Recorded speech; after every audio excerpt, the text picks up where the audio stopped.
করছি ভালো আছো। আমিও খুব খুব ভালো আছি। ক্যাশ বেঙ্গলি ব্লগে নতুন আর একটি ভিডিওর সাথে সকলকে অনেক অনেক ওয়েলকাম আর ভালোবাসা। তো তোমাদের সাথে তো 2-3 দিন ভিডিও নিয়ে আসিনি, জানো তোমরা, কেননা প্রচুর গরম। এই গরমের মধ্যে আমি যে ভিডিও কীভাবে শ্যুট করব কী করবো বুঝতে পারছি না। তার মধ্যে একটা জানো আমার ছোট্ট বেবি আছে, আমার ছেলেকে নিয়ে আমি সামলে উঠতে পারছি না। তো ওই কারণের জন্য আমি ভিডিও আপলোড করতে পারছি না। ভিডিও আমি করব তবে তো আমি আপলোড করব, তো ওই কারণের জন্য ভিডিও আপলোড করতে পারিনি। দেখো এই গরমের মধ্যেও আমার মানে এত সকালবেলাতেও আমার মুখের কীরকম অবস্থা। তো আমি এই গরমের মধ্যে কেমন করে আমার ছেলেকে সারা দিনটা সামলাই সেটাই তোমাদের সাথে আজকে আমি শেয়ার করব। তো তোমরা পুরো ভিডিওটা স্কিপ না করে দেখতে থাকো। তো চলো আজকের দিনটা শুরু করা যাক, তাহলে পুরো ভিডিওটা স্কিপ না করে দেখবে। দেখো সকালবেলা আমি রান্না করা চলে এসেছি, এখানে পটল ভাজা করবো আর এখানে একটা শাক ভাজা, আর এদিকে আমার শাশুড়ি মা ঘ্যাট করেছে, মানে পাঁচমিশালি একটা তরকারি করেছে। আর এদিকে দেখো সকালবেলা ফেনা ভাত হবে।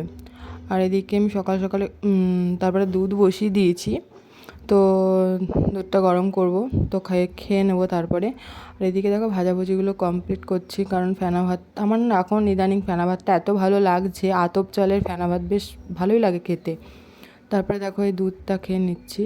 আমার তো দুধ খেতে একদমই ভালো লাগে না, কারণ প্রেগনেন্সির সময় খেয়েছিলাম, খেতে হয় তো ঠেলায় পড়ে খেয়েছিলাম, ব্যাপারটা এরকমই। কিন্তু এখন আমার ইচ্ছেই করে না, কিন্তু আমার হাজব্যান্ডের জন্য আমার খেতে হয়।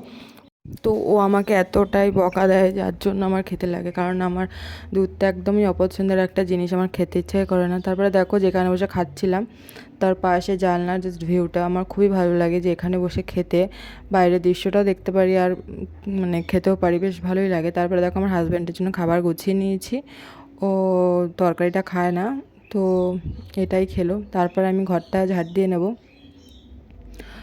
ঘরটা ঝাড় দিয়ে তারপর আমি আমার কাজগুলো কমপ্লিট করব। আমি তোমাদের কাছে অনেক দিন পরেই ভিডিও নিয়ে এসেছি।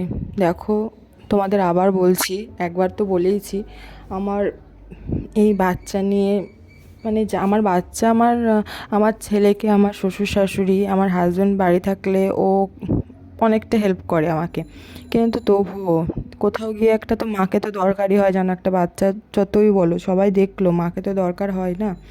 তো ও যখন ওকে নিয়ে আগে একরকম ছিল আর এখন মানে ওকে নিয়ে সত্যি পারাটা খুব অসম্ভব হয়ে যায়, যে ভিডিও করব না ভিডিও এডিট করতে হয়, ভিডিও করলে তারপর তোমার ওকে সামলানো প্রচুর সময় লাগে।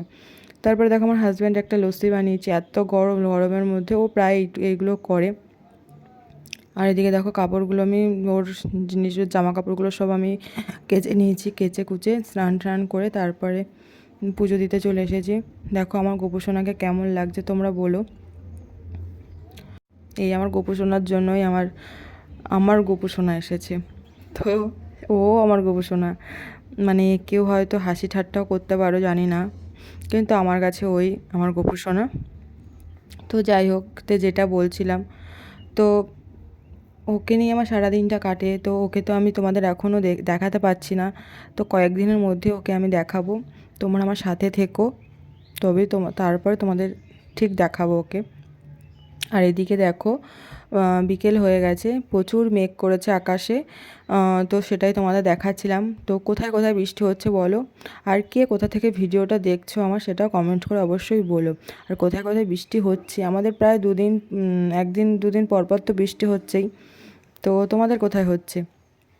দেখো পুরো অন্ধকার করে হয়ে গেছে, মানে তখন 5:30-6টা বাজে, ওই সময় অন্ধকার হয় না তো, কিন্তু তখন অন্ধকার হয়ে গেছিলো পুরো। দেখো এতটাই অন্ধকার, বোঝাই যাচ্ছে যে সন্ধ্যা সন্ধ্যা হয়ে গেছে।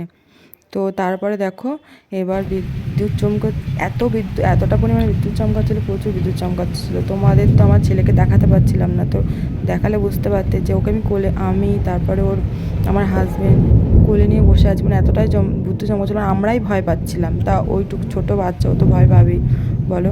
তো দেখো প্রচুর বিদ্যুৎ চমকাচ্ছে আর বৃষ্টি হচ্ছিলো। তো তারপর তো আর ভিডিও ক্লিপ নেওয়া হয়নি, ওই বাচ্চা ছেলেটাকে নিয়েছিলাম। তো দেখা হচ্ছে পরবর্তী ভিডিওতে, ততক্ষণ সবাই ভালো থেকো, সুস্থ থেকো।